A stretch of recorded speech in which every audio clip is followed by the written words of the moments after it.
MobileNet V1 and V2 gave you a way to implement a neural network that is more computationally efficient. But is there a way to tune MobileNet or some other architecture to your specific device? So maybe you're implementing a computer vision algorithm for different brands of mobile phones with different amounts of compute resources, or for different edge devices. And if you have a little bit more computation, maybe you can have a slightly bigger neural network and hopefully get a bit more accuracy. Or if you are more computationally constrained, maybe you want a slightly smaller neural network that runs a bit faster at the cost of a little bit of accuracy. So how can you automatically scale up or down neural networks for a particular device? EfficientNet gives you a way to do so. Let's say you have a baseline neural network architecture where the input image has a certain resolution R, and your neural network has a certain depth, and the layers has a certain width. The authors of the EfficientNet paper, Ming-Hsin Tan and my former PhD student Kwok Le, observed that the three things you could do to scale things up or down are: you could use a high resolution image, so a new image resolution R. And I don't know how to denote a high resolution in a video like this, so I'm using this blue glow here to denote maybe a high resolution image.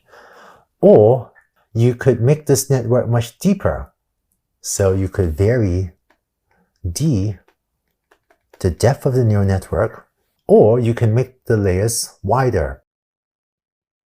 So you can also vary the width of these layers.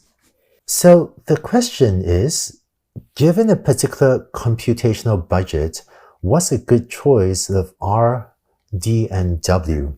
Or depending on the computational resources you have, you can also use compound scaling, where you might simultaneously scale up or simultaneously scale down the resolution of the image and the depth and the width of the neural network. Now, the tricky part is, if you want to scale up R, D, and W, what's the rate at which you should scale up each of these? Should you double the resolution and leave depth and width the same? Or maybe you should double the depth but leave the others the same? Or increase resolution by 10%, increase depth by 50%, and width by 20%? What's the best trade-off between R, D, and W to scale up or down your neural network to get the best possible performance within your computational budget? So if you're ever looking to adapt a neural network architecture for a particular device, look at one of the open source implementations of EfficientNet, which will help you to choose a good trade-off between R, D, and W. So that's it.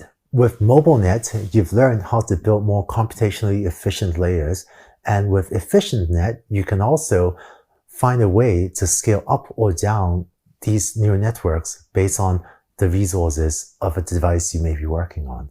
So with this, I hope you have the skills needed in order to build neural networks for mobile devices and for embedded devices and for other devices where the computation and the memory may be more limited. I hope this will open up a lot of possible applications that you may now be able to build.